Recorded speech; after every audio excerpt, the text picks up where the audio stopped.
Had the most interesting opponents in politics, and in a way I'd be disappointed if they stopped showing up.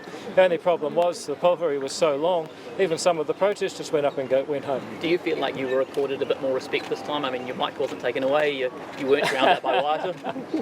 Look, at the end of the day, I come based on ideas, and you can't defeat an idea through disrespect, so other people will choose how they behave. But people also choose what they believe, and that's why I think it's important to promote the simple idea that New Zealanders actually are equal. What did you think of the opposition parties presented? What do you think of how the opposition parties presented, primarily Te Pāti Māori? Well, Te Pāti Māori are now busy with themselves, and that is unfortunate for them, but probably good if you look at the long lens of New Zealand history. Did part of you enjoy watching it kind of unfold in front of you with Kiri Tamahiri challenging Eru and Māori Amino standing up and saying, turn around? No, I don't enjoy watching people fight over personality. I like ideas, like we're free and equal and building a better society. Those guys bickering with each other, I think, shows that the Maori Party never really had any ideas, and if they've got nothing else to unite them like our caucus does, then they end up going at each other, and that's sad, but it's their problem. The speech was a lot of common themes that we hear from you quite regularly. What was the thinking behind that, as opposed to offering some new or different reflections? Well, I believe that we're all created equal and should have an equal opportunity to make the most of our time on Earth. I'm not going to change that. I guess I could come back as a dyed-in-the-wool Green Party socialist next year just to mix it up, but I actually prefer the values I have. It's unlikely, but if I get journalists that keep asking me why I don't take a different position every year, maybe one day I'll surprise you. Mr. Seymour, in the last year you said that you want to bring back the Treaty Principles Bill in some sort of iteration. A, what does that look like? And B, the Prime Minister has said he totally ruled that out and revisiting anything to do with the Treaty Principles. Well, I listened to Chris Luxon's speech, and his idea of the three principles is the same as the Treaty Principles Bill. And so you get people, including him, who are opposed to the bill, but they don't actually oppose the principles, and that's why I say in the long term it will be the law of the land. The Prime Minister has attributed it as the damage that has been done between National and Māori. That's what he essentially is blaming that breakdown of that relationship for. So why do you think it needs to be revisited if it's caused that much harm, and that's what the Prime Minister is saying? Well, that may be his view, but I'm not here to do his political management.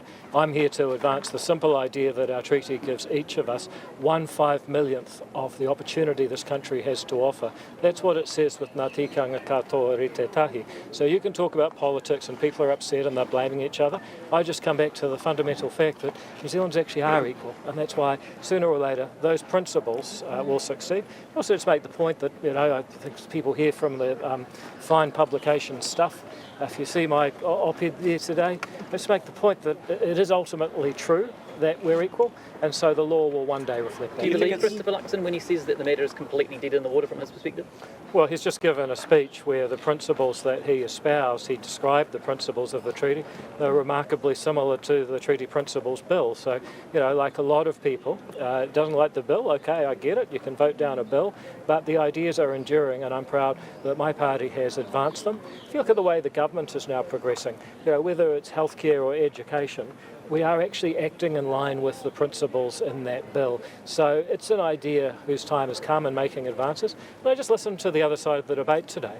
I mean, we had one guy spoke for half an hour while the whole government was there listening respectfully in Maori language and Maori custom, and he said, we have no time for Māori. The next guy said, we have no love for Māori, while everyone's sitting there respectfully participating in a Pōwhiri in Maori language and custom. I mean, give us a break. From a voter's perspective, do you think it's... Adam, yeah. From a voter's perspective, I appreciate what you're saying about the difference between a physical bill and the ideas, but do you think it could be confusing for voters hearing two parties who are, coalition partners currently and likely, if you're in a position to do that in the future, having such polar opposite kind of commentary on the bill itself and not really knowing what the future is for future iterations? Well, Acton Government is advancing these principles. We are treating all New Zealanders alike, and we're driving for efficiency rather than identity, so we get more stuff done for more people, including Maori, who have the most to gain from more efficient government. So we're doing the business. People can argue about the vessel, do they like this particular bill? In my view, sooner or later, the invention of the partnership principle by the courts won't sustain, because no country can ever work. A house divided cannot stand, and so we will end up with Parliament eventually intervening and defining the treaty principles the way my bill proposed, and the way that Chris Luxon, in fairness, just proposed the principles the way that I see them.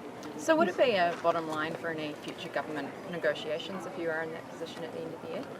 Well, let's see. What is a bottom line is that we're not going to stand by and watch our country divided up by identities that nobody ever chose based on a false reading of our founding document.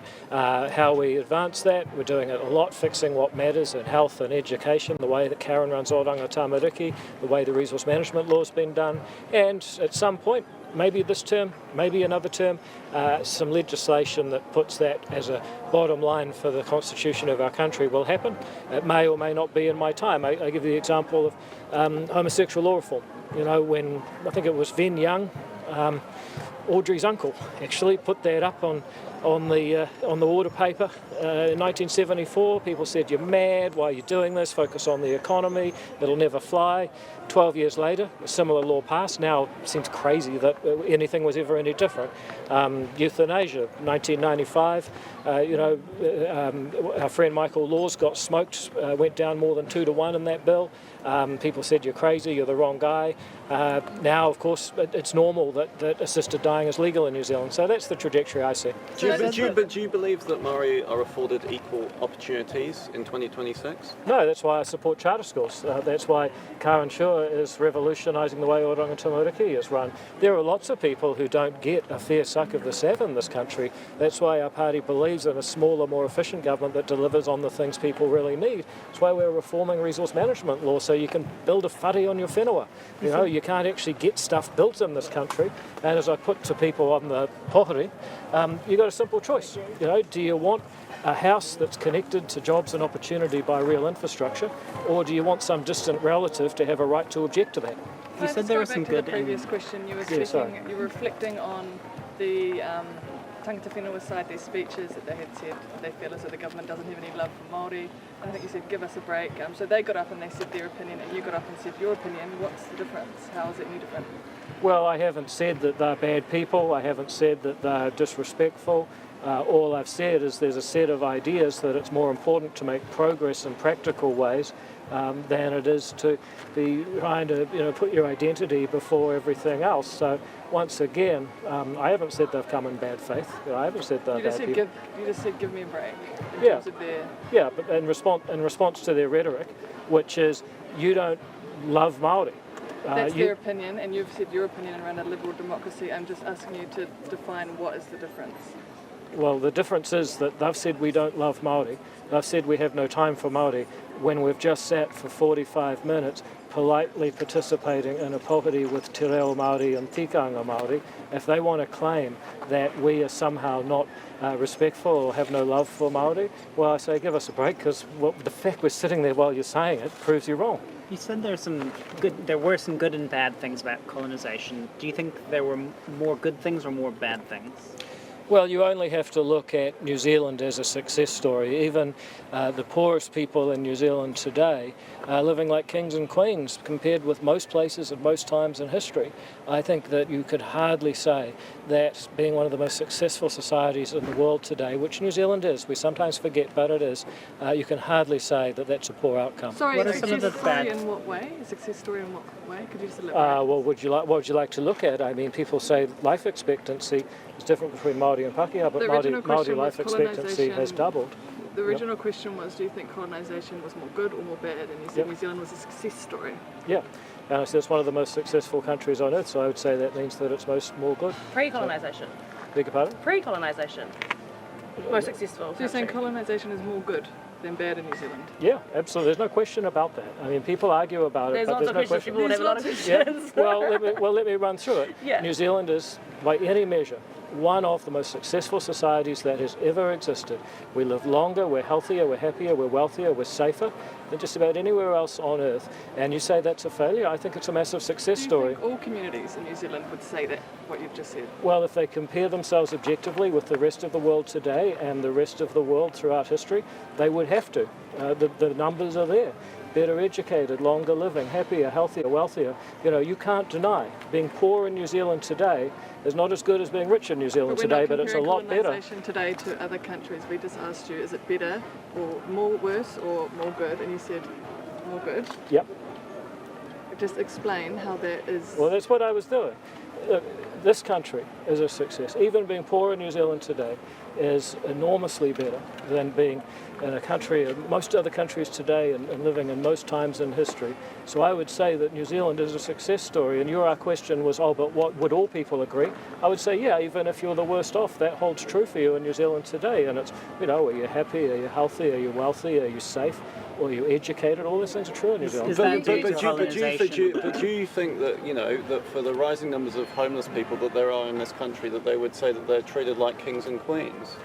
Well, they have access to better accommodation than many people did in the Middle Ages, for example. If you really want to go down that argument, yes, the society is a massive success. But is that due to colonization as opposed to industrialization? Well, if you want to compare where that's happened, it's in countries that have liberal democracy. We have the rule of law. We have a society where people are basically respectful of each other. You know, these are all really positive things. I don't know why it's so difficult to acknowledge that. But I think it's characterisation of people who are homeless or people who have nothing, who you say are poor, are living like kings and queens. Do you think that's a fair description of their lives? Compared with other periods in history, it is true. If you look at, for example, they have access to medication that people for most of history have. In a lot of countries, they still don't. You know, they do have access to shelter. They have an enormous welfare state that helps them. They don't have access to shelter. That's what. Well, actually, in many cases they do, but the problem. In many cases they don't. No, they actually do, and almost always. The reason that people are homeless is not that there is a shortage of homes in New Zealand. It is actually usually mental health and other issues that make people homeless. So we can have this debate all day, but you've got to acknowledge this is a wealthy society, and even when you pick the worst possible cases, you can't prove that they're worse off than other places in the world, than other places throughout history. New Zealand is a success. We've laid out some of the good things like about kings and queens. What do you live like? Beg your pardon? What do you live like if the poor live like kings and queens? Oh, always having to answer the media's questions. I'm a slave. Are you at Tauwhara Marae, just down the road? How do you think you and Marae would feel about this corridor? But are you going to be going down the road there? Well, first of all, the Marae doesn't have feelings. It's a building. The people who belong to the Marae is the actual area of the land. The wharenoa is the building. Okay, well, fair enough, but it also doesn't have feelings. You're asking me about the people. You know what? I suspect that the people that live in that area have a range of views, and I really wish that we could stop trying to sort of stereotype people as all thinking the same. Are you going to go there? Are you going to visit? We did 15, 20 minutes, if my memory's right. Well, not on this trip, but there's been about 3 different cases. In one case there was a flood, another case the flights were cancelled. I mean, we're going to do it. I was just speaking to Nora, who is one of the leaders in Hapu just about 20 minutes ago, and she said, look, we're doing an opening of a new marae, and I said, look, let's keep texting as we do frequently. You laid out some of the good outcomes of colonization. What are some of the bad outcomes in your view? Oh, clearly, at the time of European arrival, they often didn't respect the law. That's why we've had a treaty settlement process trying to put it right for a long period of time. You said last week that Waitangi is your favourite day of the year. Why? Because the person who asked me was gullible, and I thought I'd have some fun with them. Is it a good use of taxpayer money to spend $5 million on bringing the state of origin game to New Zealand? Whoa, hang on, are we still, this is a new topic, right? Yeah, I've just decided to change tack. Oh, okay, sure. Is it a good use of taxpayer money, $5 million to bring it Well, I look at what the Australians have done with the Papua New Guinea League team. The way that people around the world now are using sport as a matter of diplomacy, it can be more effective to show people, look, we can play together and we have something culturally in common than spend more on the military. And that, unfortunately, is the choice a lot of countries are facing up to at the moment. So is that something that's been confirmed? Beg your pardon? Is that something that's been confirmed, that the government will spend that money on bringing a state of origin game here? Well, not by me, but if they were, then that might be the defence I'd give, hypothetically, in the future. Minister, what's your party's position on the petition to be presented next week at Parliament to grant Pacific nationals visa-free travel upon arrival in New Zealand? What's your party's position on that? Look, we haven't discussed that as a party, but I find it really, really difficult because Pacific people are our friends, they're our closest neighbours apart from Australia, in some cases probably closer. And yet there is a real challenge that if you give people visa-free access, then you have to rely on every single person that gets that access to follow the rules and go home within that time. Now, the question is, will everyone follow those rules, and can it work for New Zealand? If it can, I think we should do it. But there are a number of countries, I've also gone through this with China, we don't have visa-free access for China, a major and important trading partner of New Zealand. That's the calculation we have to make. So look, I'm very sympathetic, all through the Samoa citizenship debate, we're very close to the Pacific community. I think ACT can say we actually flipped that debate for the Samoan community, and I've got an enormous mat in my electorate office that they kindly gave to me symbolising that. So we'll listen to Pacific people, but I also know what the calculation is for any government when it works out its visa waiver list. Do you agree that Pacific nationals face unfair barriers when it comes to coming to New Zealand compared to other nationals? Well, I don't think they're unfair, and in fact my understanding is that if somebody from, say, Samoa needs to come to Auckland for a funeral or for urgent medical treatment, yes, they need a visa, but the people at immigration really prioritise and get those through as quickly as possible. There may be people that have a different experience, but I'm told that that's what normally happens. So is your party willing to cooperate with the petition with Arthur and I on possibly getting... Yeah, look, I had Arthur in my office probably about 6 months ago. I said we'll always listen to him, but we are going to have to, as a government, make the same calculation as every other government makes, and that the New Zealand government makes on every visa issue. Your challenge at the start of the Pōwhiri was less intense, not saying it was not intense, but less intense than it was last year. You didn't get as much, I suppose, pushback during your speech this year. Do you think Waitangi is warming to you? Well, you never know. You guys have a certain image, but there's always a lot of people up here sidling up saying, good on you, mate, keep going. And this is the point I often try to make.